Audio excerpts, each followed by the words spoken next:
Bonjour à tous et bienvenue sur le Figaro TV Sport 24. Ravi de vous retrouver pour une toute nouvelle édition de votre EcoSport News. Et on commence tout de suite avec la signature d'un partenariat entre la Fédération nationale profession sport et loisirs et la Fédération française du sport d'entreprise. Les présidents de ces structures respectives se sont rencontrés pour unir leurs forces et développer une action d'échange et de pratique sportive. La convention concerne une action concertée pour offrir des activités physiques et sportives aux entreprises ainsi que la formation des éducateurs sportifs de la FNPSL à la bonne manière d'aborder les entreprises.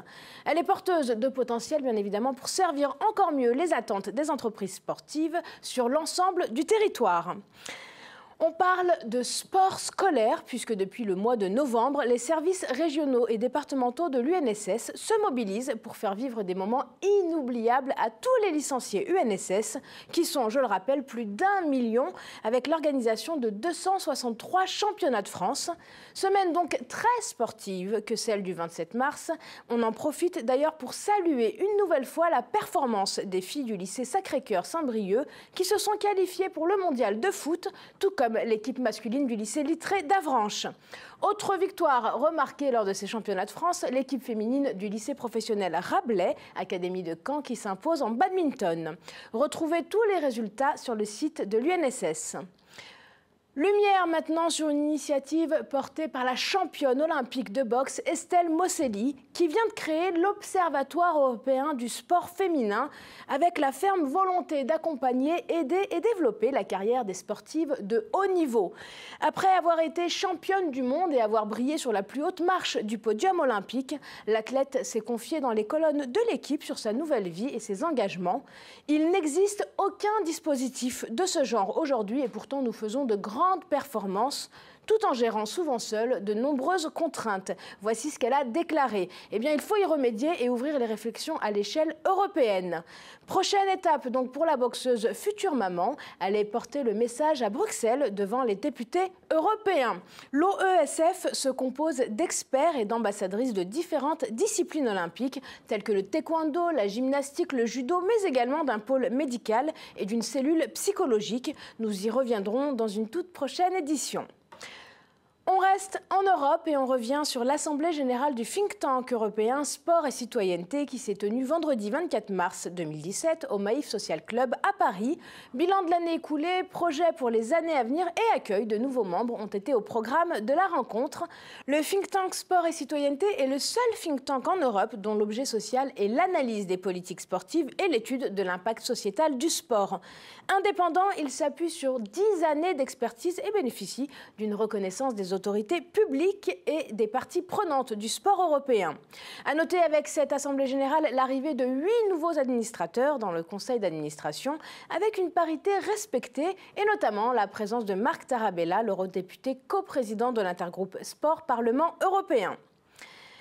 Et la transition est toute faite puisque nous allons poursuivre le débat européen avec mon invité du jour. Tout de suite, c'est l'heure du focus. Je vous le disais à l'instant, on reste en Europe et on va parler du think tank européen Sport et Citoyenneté. Il y a quelques jours se tenait l'Assemblée générale et en ce moment, la grande actu, ce sont des propositions qui sont faites pour interpeller les candidats à la présidentielle. Et j'en parle avec mon invité du jour, Sylvain Landa. Bonjour. Bonjour. Merci beaucoup d'être avec nous. Alors, vous êtes le directeur adjoint du think tank européen. Vous êtes également le rédacteur en chef de la revue trimestrielle. On en parlera dans quelques instants. Tout d'abord, cette Assemblée générale, c'est l'occasion de faire le point. Où en est-on des actions que vous menez, des réflexions autour du sport comme un outil sociétal à l'échelle européenne? Alors c'est une assemblée générale intéressante parce que ça marque nos 10 ans d'existence. On a été créé en 2007 à Bruxelles.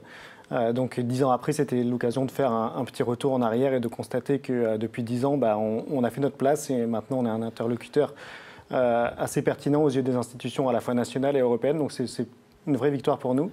Et l'autre deuxième victoire, c'est d'avoir placé aussi le sport et ses impacts sociétaux au cœur des agendas politiques, que ce soit en France ou au niveau européen. On voit de plus en plus parler de sport de santé, d'insertion par le sport, d'éducation par le sport. C'est des sujets qu'on a traités depuis 10 ans et on est content de les voir aujourd'hui au cœur des politiques. Alors, vous avez 10 ans, vous avez mené le combat en commençant par la France.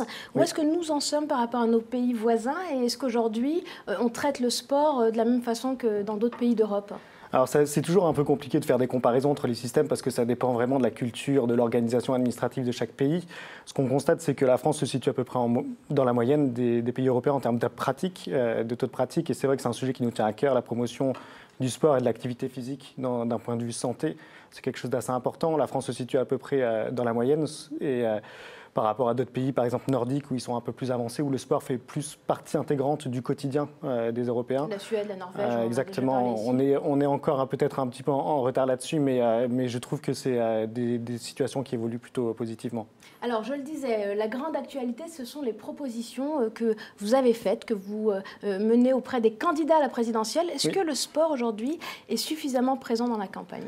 Alors non, plutôt pas. Enfin, on a un regard un peu biaisé, mais force est de constater que le sport est très absent à la fois des programmes et des discours, d'autant plus dans les discours. Alors il y a des sujets qui sont bien sûr majeurs. On parle des questions d'emploi, des questions d'accès au logement, c'est nécessaire. Bien entendu, et on peut comprendre que le sport soit un petit peu mis de côté par rapport à ces thématiques-là. Néanmoins, c'est un sujet qui intéresse les gens, c'est un sujet qui touche la plupart d'entre eux, et c'est aussi un sujet transversal. Et je pense que c'est un point important. C'est un sujet qui nous permet d'aborder tout un tas de thématiques de société quand on considère le sport et l'activité physique comme un outil. Et pas les comme questions d'inégalité, les questions d'émancipation par le sport. Exactement, de cohésion sociale, de mixité, quand on parle de diversité, de promotion de l'activité physique dans un souci de santé, le sport au travail. Ce sont des thématiques qui émergent dans le débat, alors peut-être toujours un peu spécialisées, mais qui mériteraient d'avoir un vrai discours politique et qu'on attend des candidats là-dessus sur leur vision du sport dans la société. Alors, c'est la deuxième fois, c'est la deuxième présidentielle, vous interpellez les candidats. Oui. Comment s'est passée la première il y a quelques années, donc il y a 5 ans, et aujourd'hui, oui. Est-ce que vous avez déjà des retours de ces propositions que vous faites?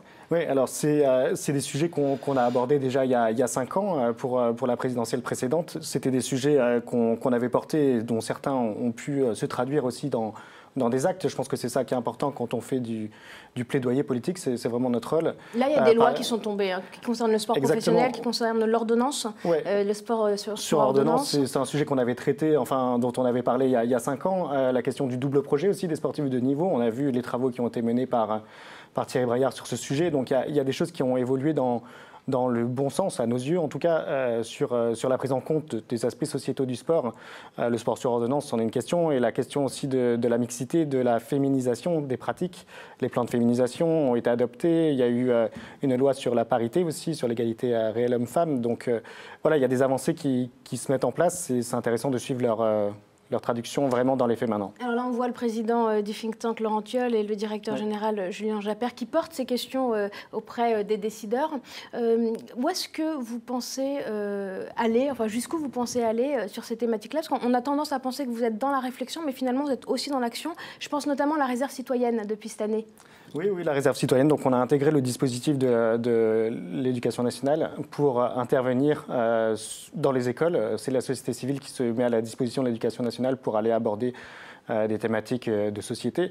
Je pense que c'est important quand on fait... C'est vrai que le lobbying politique, c'est un peu compliqué à comprendre. C'est un peu intangible. Il en reste que les résultats peuvent être d'agir sur la loi, sur la réglementation, la législation, et c'est là où après les actions peuvent se mettre en place. Quand on parle du sport sur ordonnance, ça fait des années qu'on en parle. Maintenant, le décret est effectif depuis le 1er mars. On voit que le dispositif va arriver dans le quotidien des gens, et c'est ça qui est intéressant, c'est de voir peut-être être à l'origine. Alors, il y a plusieurs organisations qui étaient à l'origine de ce dispositif. Je pense que c'est toutes ces bonnes volontés qui font que les choses changent et qu'après ça se traduise dans le quotidien des gens. Alors, le quotidien pour vous, ce sera très bientôt. En avril, on a un rendez-vous avec une conférence qui est justement dédiée à une thématique qui vous est chère. Oui.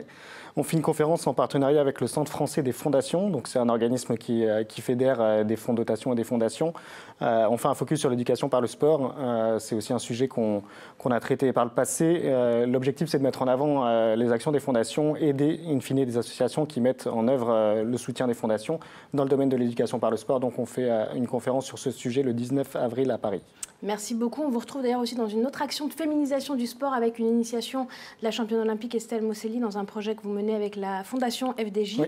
Merci beaucoup Sylvain Landa d'avoir été avec nous. Je rappelle que vous êtes le directeur adjoint de Sport et Citoyenneté. Merci. Alors on vient de l'évoquer, les rendez-vous à ne pas manquer. Il y a cette conférence à Assas que je vais vous annoncer. Il y en a bien d'autres. Restez bien connectés. C'est tout de suite l'agenda de la semaine. Et dans les rendez-vous cette semaine, en partenariat avec Sport et Citoyenneté, le Centre français des fonds et fondations, le CFF, organisera une conférence. Ce sera le 19 avril 2017 sur le thème de l'éducation par le sport à l'Université de Panthéon-Assas. Pour plus d'informations, vous connectez sur le site du think tank européen Sport et Citoyenneté. Ne manquez pas la semaine du 10 avril avec la Danone Cup Filles. Il s'agira d'une grande première en France à suivre sur le site de l'UNSS. On prend un peu d'avance et vous bloquez votre 27 septembre pour la deuxième édition du salon PEP Sport, les rencontres du sport entreprise. Voilà pour aujourd'hui et les rendez-vous à ne pas manquer. Je vous retrouve très vite sur le Figaro TV Sport 24. D'ici là, restez bien connectés et surtout bien actifs.